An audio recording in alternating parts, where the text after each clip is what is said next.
Track 6. 5.1. Exercise 7. 2. Somehow I have to sort out their problem, this fear they have of flying. First, we talk as a group, and one by one they tell me about particular times when they've flown and what happened. 9 times out of 10 they describe regular, problem-free flights, just like the hundreds I flew myself. You see, most of their worries are only in their imagination. I also use drama and role play to teach them how to deal with other people's fears, because through that they sometimes forget their own problem or take it less seriously than before. Finally, but only if I think it's still necessary, we go up in a plane. My passenger is accompanied by an actor who plays the part of the nervous first-time traveler. I sit a few rows behind, and it's wonderful to watch my student staying calm, offering advice to this stranger. I've never failed yet. 3. Mum, it's me.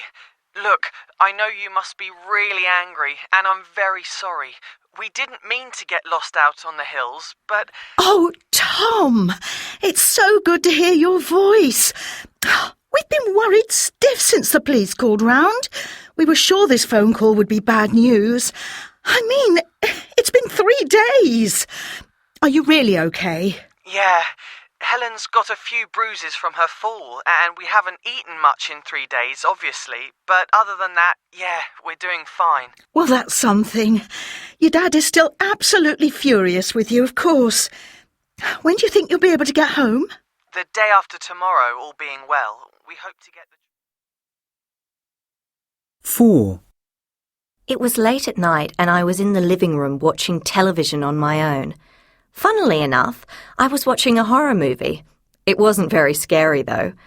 Well, I thought I heard a noise upstairs, so I turned off the TV, held my breath, and listened. And then there was this horrific crash. My first thought was, it's a burglar. I was scared stiff, but I knew I had to go up there.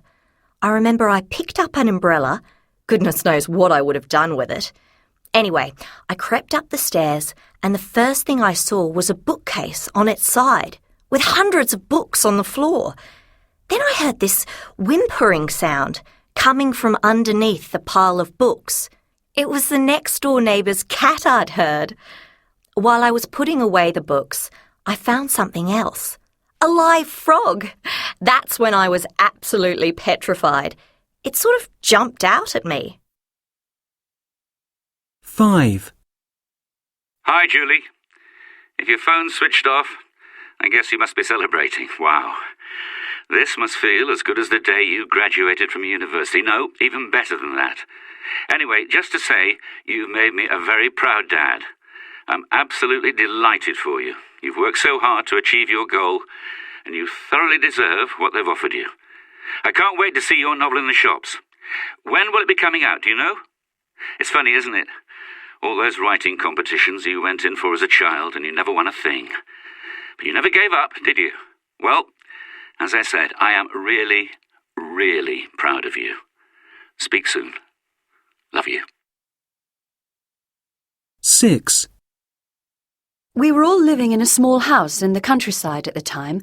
The house was in the middle of nowhere, and it was quite a long journey back from the university each evening, so I'd bought myself a small motorbike. Anyway, on one particular evening, I was on my way home when a really thick fog came down. I didn't know where I was, and I became very uneasy. I went on, rather slowly, but couldn't see anything I recognised. At one point, the road curved round, but because of the fog, I didn't see this and carried straight on and hit a wall. The impact threw me off the bike, and I ended up underneath it with my leg trapped. I screamed for help, but of course there was no one about.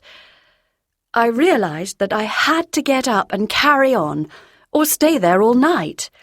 So I pulled myself out from under the bike, got back on and somehow arrived home, where my friends all took one look at me and called an ambulance. I needed 7 stitches, and they kept me in for observation. 7. Malcolm Jarvis, you have recently sailed single-handedly around the world. At one stage, you were shipwrecked all alone in the middle of the ocean, clinging on to your damaged yacht. Weren't you terrified? Not at the time. I suppose I was too busy trying to survive. You mean finding things to eat? More basic than hunger. First, I had to get myself out of the sea. Sharks had been a problem there. I managed to pull myself back into the yacht, but it had taken in a lot of water, so I spent a bit of time sorting that out. And then were you able to keep yourself warm? Only for a while. I wrapped myself in whatever I could find, including the sails, but by the second day I was in a really bad way because I couldn't feel my fingers and toes. They were completely numb. That was the most dreadful time. It was just as well they found me when they did. 8. We were all in the main room planning what to do that day. The others were looking at a map on the table, but I was standing by the back window. About 6 of them burst in, waving guns and shouting things in a dialect we didn't understand. I knew they hadn't seen me over by the open window. They grabbed John and Gary. Ruth rushed to the doorway, but they got her too.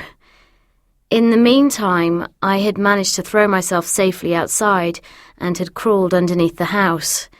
Because of the rainy season, all the houses there are raised above the ground on wooden stilts. I kept totally still. I remember watching a beetle on a leaf, staring at it and hoping that they wouldn't find me. Finally, when I realised that they'd gone, I ran inside and radioed for help. My friends weren't so lucky. They were held as hostages for over 3 months.